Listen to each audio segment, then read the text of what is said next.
Bonsoir, c'est dans la campagne d'Orny en fait que je vous retrouve ce soir.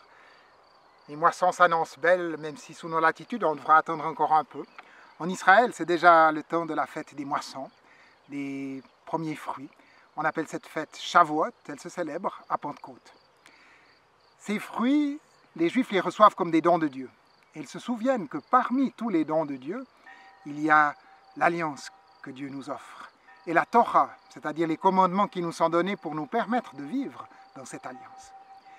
Chrétiens, grâce à Jésus, nous comprenons que pour vivre cette alliance, notre bonne volonté ne suffit pas. On a besoin que quelque chose se passe en nous. On a besoin de l'Esprit de Dieu en nous. À Pentecôte, on célèbre le fait que Dieu choisit de répandre son Esprit pour qu'il souffle et agisse en nous. Et par son Esprit, Dieu va nous donner la liberté et la capacité de faire ce qui est bien, de faire sa volonté.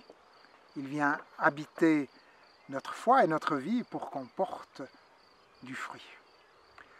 Alors logiquement, Jésus invite ses disciples à chercher cet esprit, à frapper à la porte de Dieu, et il nous dit que Dieu va ouvrir, à demander cet esprit, et il nous dit que Dieu nous le donnera.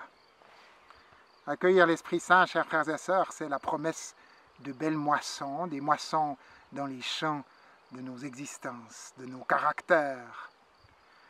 À Shavuot, comme aux autres grandes occasions, les Juifs orthodoxes, ceux qu'on voit tout habillés de noir avec des papillotes, ceux qu'on imagine austères, on les voit faire la fête. Ils savent manger, boire et danser. Moi, j'ai commencé à le comprendre à 7 ans, quand j'ai vu mon premier film, Rabbi Jacob, avec un Louis de Funès en grande forme. Les Juifs savent que si Dieu se tient à nos côtés dans le deuil et dans les difficultés, il veut aussi être en tête de la farandole quand on fait la fête. Dieu aime nous voir danser, rire et célébrer la vie qu'il nous donne. L'Esprit Saint est consolateur auprès de celles et ceux qui ont besoin de consolation. Mais il est aussi esprit de fête pour celles et ceux qui ont quelque chose à fêter. Et il se trouve que nous qui approchons de la sortie du confinement, nous aurons beaucoup de choses à fêter, qu'on puisse les faire en étant portés, guidés par l'Esprit de Dieu. Chrétiens, nous ne devons avoir peur ni des larmes et de ceux qui pleurent. Nous devons apprendre à parler le langage de la consolation que Jésus nous apprend. Mais nous devons aussi nous réjouir avec ceux qui font la fête, ne pas avoir peur de leurs cris.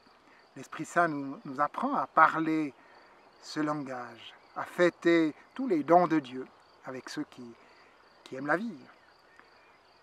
Dans toutes les circonstances de nos existences, l'Esprit Saint vient rendre Dieu présent à nos cœurs et nous tourner vers les autres pour qu'on puisse parler, quand il le faut, le langage de la consolation, quand il le faut, le langage de la fête.